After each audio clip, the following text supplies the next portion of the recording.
To housing matters now, the government is targeting to complete more than 200,000 housing units under the Affordable Housing Project. Housing and Urban Development Cabinet Secretary Alice Wahome says already 145,000 units are at various levels of completion.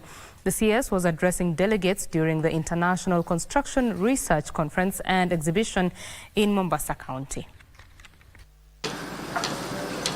According to the official statistics, Kenyans are contributing close to 65 billion shillings under the Affordable Housing Fund's kitty annually. Housing and Public Works Cabinet Secretary Alice Wahome says the government is working to ensure that Kenyans get their affordable housing units despite the demand being on the rise. If I have 545,000 applicants so far, and I have not been able to achieve my 200,000, when I achieve 200,000, I will still have a deficit of 345,000. And this number, once we start releasing the houses to the people, this number is likely to double.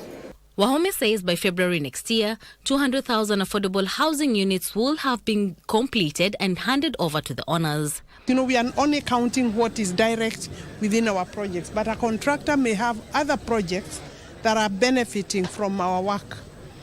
And therefore, our target for 200,000 units is likely to be achieved by about February for within the year. Speaking during the International Construction Research Conference and Exhibition in Mombasa County, the Housing CS is urging players in the sector to embrace artificial intelligence to bring innovation in the construction process. Speaking during the conference, Public Works Principal Secretary Joel Armanyong has called for the adoption of green building practices to cut down carbon emissions in Kenya. As the construction industry continues to advance, embracing diversity is not just essential, it is strategic.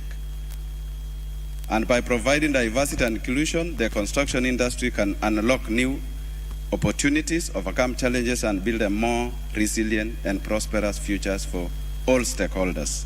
Globally, the construction sector accounts for almost 80% of all green gas emissions. There is a growing call to make the sector environmentally sustainable by embracing new technologies. Before we were using pen and ruler, but if now you are using artificial intelligence, you are likely to be faster, to be better, to be sharper, and therefore I expect that even the work will be much better.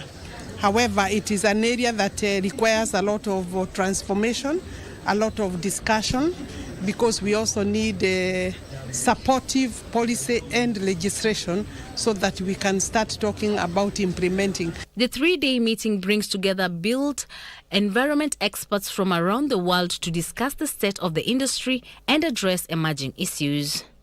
From Mombasa County, I am Anne Mburu.